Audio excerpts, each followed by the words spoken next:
CPI തർക്കത്തിനൊടുവിൽ PM Shri താൽക്കാലികമായി മരവിപ്പിക്കും. ചർച്ച ചെയ്ത് തീരുമാനമെടുത്ത ശേഷം പദ്ധതിയുമായി മുന്നോട്ടു പോകും. ഈ നിർദ്ദേശം ഇന്ന് CPI നേതാക്കളെ മുഖ്യമന്ത്രി തന്നെ അറിയിക്കും. 2-ാം തീയതി LDFന്റെ യോഗം ചേർന്ന് യോഗത്തിൽ അന്തിമ തീരുമാനമെടുക്കും. അതേസമയം CPI മന്ത്രിമാർ മന്ത്രിസഭാ യോഗത്തിൽ പങ്കെടുക്കും. വിവരങ്ങളുമായി AKG സെൻട്രലിൽ നിന്നും പ്രശാന്ത് ശങ്കരമംഗലത്തും MN സ്മാരകത്തിൽ നിന്ന് MS വീണയുമാണ് ചേരുന്നത്. ആദ്യം വീണയിലേക്ക് പോകുകയാണ്. വീണ, അങ്ങനെ ഒരു നാടകത്തിന് ഏതാണ്ട് താൽക്കാലികമായി വിരാമമിട്ടിരിക്കുകയാണ്. അതായത് ഈ കേരളത്തിലെ ബാക്കി മാധ്യമങ്ങൾ മുഴുവൻ എന്തോ വലിയ കാര്യം സംഭവിക്കാൻ പോകുന്നുവെന്ന നിലയിലാണ് വാർത്ത നൽകിയിരുന്നത്. ഒരുപക്ഷെ നമ്മൾ മാത്രമായിരിക്കും ഇതൊരു കേവലം പൊറാട്ട് നാടകമാണ് എന്ന നിലയിൽ വാർത്ത കൈകാര്യം ചെയ്തത്. പറയൂ വീണ, ഇപ്പോൾ എന്താണ് MN സ്മാരകത്തിൽ സംഭവിച്ചുകൊണ്ടിരിക്കുന്നത്?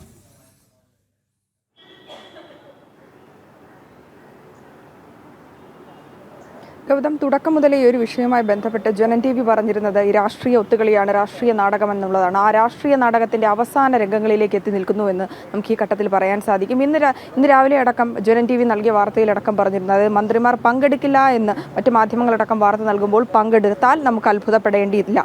കാരണം അതിനുള്ള ഏറ്റവും പ്രധാനപ്പെട്ട കാര്യം തദ്ദേശ തിരഞ്ഞെടുപ്പ് എടുക്കുന്നുണ്ട്. ഈ ഒരു സാഹചര്യത്തിൽ സർക്കാരിന്റെ ഐക്യമില്ലായ്മ, കൂട്ടുത്തരവാദിത്വമില്ലായ്മ അത് ജനങ്ങൾക്കിടയിൽ വലിയ രീതിയിൽ പ്രതിസന്ധി സൃഷ്ടിക്കും. തിരഞ്ഞെടുപ്പിലടക്കം വലിയ തിരിച്ചടി നൽകുമെന്നുള്ളൊരു കാര്യം ആരെക്കാട്ടിയും നന്നായിട്ട് അറിയാവുന്നത് ഇടതുപക്ഷ സർക്കാരിന് തന്നെയാണ്. ആ ഒരു സാഹചര്യത്തിൽ തന്നെയാണ് ഈ ഒരു വിഷയവുമായി ബന്ധപ്പെട്ട് അവസാന നിമിഷം ഈ ഒരു ഒത്തുകളി എന്നുള്ള സത്യം പുറത്തു വരുമെന്ന് ജനൻ TV തുടക്കം മുതലേ പറഞ്ഞിരുന്നത്.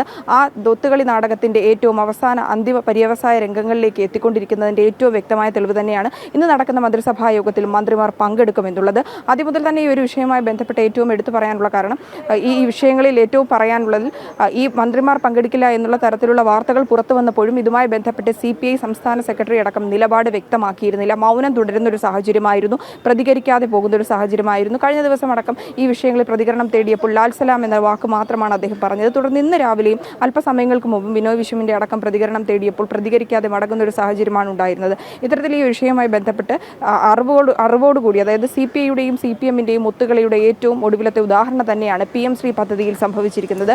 ഇത് വിദ്യാർത്ഥികളോടുള്ള വഞ്ചന തന്നെയാണ്.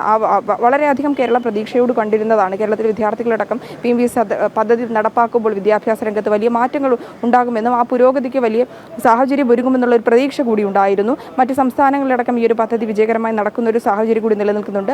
സംസ്ഥാനത്ത് ഇത് നടപ്പാക്കാതിരുന്നപ്പോൾ PM ശ്രീ പദ്ധതി നടപ്പാക്കാതിരുന്ന സാഹചര്യത്തിൽ വിമർശനമടക്കം ഉണ്ടായിരുന്നു, ഒരു സാഹചര്യം കൂടി ഉണ്ടായിരുന്നു. ഈ സാഹചര്യത്തിലാണ് വൈകി വന്ന വിവേകത്തിന്റെ അടിസ്ഥാനത്തിൽ CPM ഈ ഒരു പദ്ധതിയുമായി മുന്നോട്ട് പോകുന്നു എന്നുള്ള വാർത്തകൾ പുറത്തു വരുന്നത്. മന്ത്രി ശിവൻകുട്ടി അടക്കം അതിൽ കരാറിൽ ഒപ്പുവെച്ചു എന്നുള്ള വാർത്തകളും പുറത്തു വന്നത്. എന്നാലും ഇതുമായി ബന്ധപ്പെട്ട് കഴിഞ്ഞ ദിവസമാണ് CPI ആ ഒരു വിഷയത്തിൽ ഉറച്ചു നിൽക്കുന്നു, അതിൽ എതിർപ്പ് രേഖപ്പെടുത്തുന്നു എന്നുള്ള വാർത്തകൾ കഴിഞ്ഞ 3-4 ദിവസമായി തുടർച്ചയായി വരുന്നത്. മന്ത്രിമാർ പങ്കെടുക്കില്ല എന്നുള്ളൊരു വാർത്തകളും പുറത്തു വന്നിരുന്നു. എന്നാൽ ഈ ഒരു വിഷയത്തിൽ പ്രതികരിക്കില്ല എന്ന് അദ്ദേഹം പറഞ്ഞിരുന്നു എങ്കിൽ പോലും മന്ത്രിമാർ പങ്കെടുക്കില്ല എന്നുള്ളതാണ് രാവിലെ അടക്കം വന്നിരുന്ന വാർത്ത. എന്നാൽ ഇപ്പോൾ മന്ത്രിമാർ പങ്കെടുക്കുമെന്നുള്ളത്, അതായത് ഈ ഒരു വിഷയവുമായി ബന്ധപ്പെട്ട്, അതായത് PM ശ്രീ പദ്ധതി മരവിപ്പിക്കുന്ന നിർദ്ദേശങ്ങൾ കേന്ദ്ര സർക്കാരിനെ അറിയിക്കും. ഇതുമായി ബന്ധപ്പെട്ടുള്ള യോഗങ്ങൾ ഉണ്ടാകുമെന്നുള്ള തീരുമാനങ്ങൾ CPMന്റെ ഭാഗത്ത് നിന്ന് CPIക്ക് ചില അറിയിപ്പുകൾ ലഭിച്ചതിന്റെ അടിസ്ഥാനത്തിലാണ് ഇത്തരത്തിലുള്ള ഒരു ഒത്തുകളി രാഷ്ട്രീയത്തിന്റെ അവസാന രംഗത്തേക്ക് എത്തിയിരിക്കുന്നത്.